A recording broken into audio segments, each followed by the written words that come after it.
We just got a brand new Nintendo Switch. This is the parent's guide, how to get it set up and also take you back in time to play some old school games. Let's get started.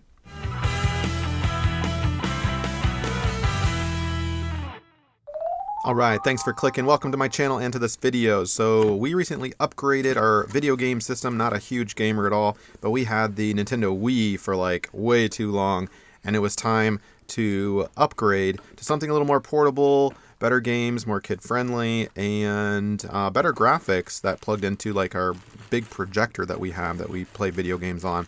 The Wii just wasn't cutting it anymore. So here is the Nintendo Switch right out of the box, brand new.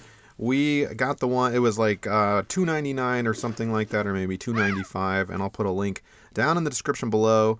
And I got all the accessories as well in terms of a screen protector and a portable kit and whatnot. So you can check that out if you want. Now, we did not do the OLED newest one. We just wanted the standard one. It was like $2.99 or something like that, like I said. But definitely price friendly in terms of what you could buy. And I tried to find the best quality products for the lowest price in terms of accessories. But this is kind of what it looks like if you've never seen a Nintendo Switch before. It's pretty awesome, pretty sleek, and they've got these two little Joy-Con controllers. One is blue, the other is red, left and right, respectively, and they kind of slide into your main console piece, right, that we just saw, the screen piece. This is the actual plastic. It's, I think, the console. You could call it a console or the console holder, but it's basically a big piece of plastic with a couple of inputs for the cords. There's a remote control there where your blue and red Joy-Cons can slide into to have more of a remote control if it's plugged into a TV. And you've got your necessary cables here to hook everything up. These are the covers for the black screen part when your Joy-Con controls are removed. And let's go ahead and slide that in there, and it kind of clicks into place if you've never actually seen how this works before. So pretty slick design, I think, indeed. Lightweight and contours well. And there's a little button on the back that you can press and it slides out. They do have to be recharged, so you will be taking these on and off pretty frequently, although the battery life is pretty significant. By the way, welcome to the channel. Do lots of home projects around the house, saving you time and money. Click that subscribe button. I put out videos regularly. Like this video and share this with somebody that you know. And if you want to make your own YouTube channel and turn your hobbies into real cash every month, check out my course. You can click the link in the description below. All right, back to business here. We're going to get this charged up. You can plug in the charging cord directly to the Nintendo Switch like this if you're not going to use that plastic console piece that we saw earlier. And you turn it on. There's a button at the top right there, and you just follow the on-screen instructions. We'll slide these out here for a second, because that's kind of what it asks you to do as you follow the on-screen instructions. Now, it's got a little kickstand, so you can set it up like that if you want to do some play with the actual joystick. Let's go ahead and get this set up to the black plastic console piece. It's got like a little trap door. It's not the best design, honestly. It's a little awkward, but I'm not sure what a better design would look like. That's way above my pay grade, of course.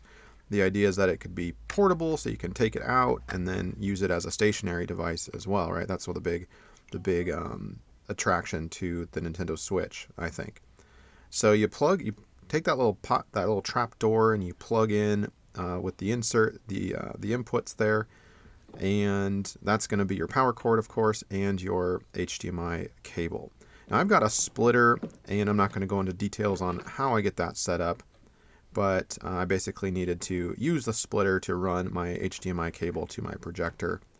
But it's pretty simple. You plug in the power cord, you plug in the HDMI, plug it into the back of the TV, and then put your console in your black screen piece in the plastic console and turn it on, and it should provide signal to your, let me switch that over there, got to press that button so that the signal is displayed through the projector. This is our home theater system that we did. I did a separate video on that if you wanted to search my channel on how I got this set up for everything, sound system, projector, big screen for like under $500, I want to say, and great investment for the family. Lots of great movie nights down here in the basement. But anyway, and you can see the graphics here displayed on a really big screen. The Nintendo Switch really is a huge upgrade compared to the Nintendo Wii that I mentioned earlier, with kind of old school 480 graphics. So it was fine on a TV, but not on the projector. Now, as far as games go, these are what the cartridges look like. You can buy digital codes to get your all of your games fed through your device and stored on your device online, or you can buy these physical cartridges. And I kind of like the physical cartridges just because they're portable, and you may disagree with me on that, but I kind of like the idea of, hey, we're going to switch games now. We got to put in the new game and take out the old game. And plus, I don't know what kind of space this thing has and how many games I can actually hold or store on this device at any given time. That said, I will be downloading some games. If you stay with me, I'll be getting into some old school 80s, 90s video games. 90s, I would say, probably not 80s. The original Nintendo games, yes, you can play on this. Some Sega Genesis games, it's pretty awesome. So we'll get into that. So let's get the Joy-Con sticks here hooked up to the remote control. Now this just allows kind of, you could certainly play them individually, hold them sideways. Like if you've got Mario Kart, for example, you can use the blue one for one player and the red one for another player. But if you're playing like a Zelda game that has lots of features and controls, you're going to want to use this and hold it as if it were just one remote, if that makes sense. Now these little things, I was a little confused with them at first, but they kind of slide on like this, and that probably allows some extra protection or some extra manipulation. But here's how you charge the red and the blue Joy-Cons. You just slide them in like that, make sure the power is on, and that should provide charging to those. And I've never had a problem. I've been playing this for a couple of months now as of the making of this video, and haven't really had a problem running out of batteries. That said, I don't sit down and play for 8 hours straight. So anyway, the kiddos like it a lot. Here's a shot of my 5-year-old playing a game. This is Mario Kart. And I'll put a list of simple games that I think kiddos might like if this is your first time buying it. You got to get Mario Kart, for example. You can check the description below for some of my recommendations. But that's super fun. Also, there's a Mario Brothers, kind of a newer version of Mario. That's quite fun. Zelda, of course, is a great game to have. Now, you can buy you do have access to some free games online. If you visit the online store, you can basically download that emulator, and it'll give you access to a lot of free games. So you can definitely check that out and explore that. Or you can pay $50 a year or whatever it is. Relatively affordable, I think, if you divide that by a monthly cost. $50 a year is not too bad, and that'll give you access to even more games. So consoles, I should say. Things that I'm thinking about are the original Nintendo system, or the Super Nintendo system, or the Sega Genesis, or the Nintendo 64. All these old school consoles that I frankly have a lot of good memories playing. I think that's a huge bonus and a huge perk to upgrading to the Nintendo Switch. You can play all of these games for a very low cost or free cost.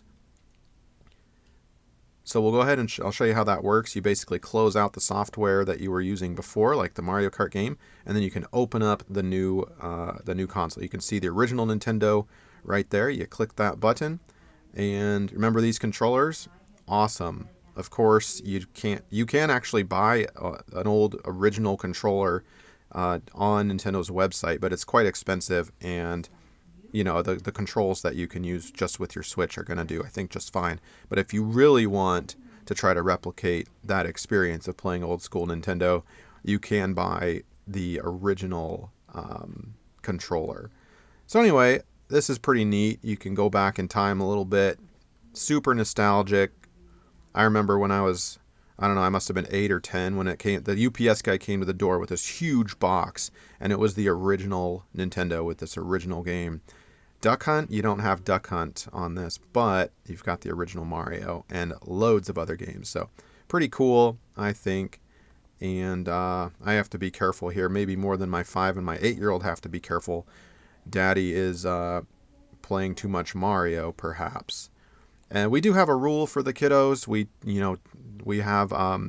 give them like 3 or 4 days out of the week. They get to play for about 20 minutes each per day. So we put a cap on this so their little brains don't just turn into mush. Although you can make the argument that video games are quite cognitively engaging because they forces them to solve problems and think creatively and whatnot. But that's another topic entirely. Here's a look at the Sega Genesis. And so if you're looking for like some old school Sonic the Hedgehog, this is awesome. And the kids really like this too. Like my kids had never played video games before, so there's something to be said for starting them out with something simpler. Like the original Nintendo's Zelda game is pretty simple if you've ever played that, as opposed to, here, try this really difficult, complex, new Zelda game.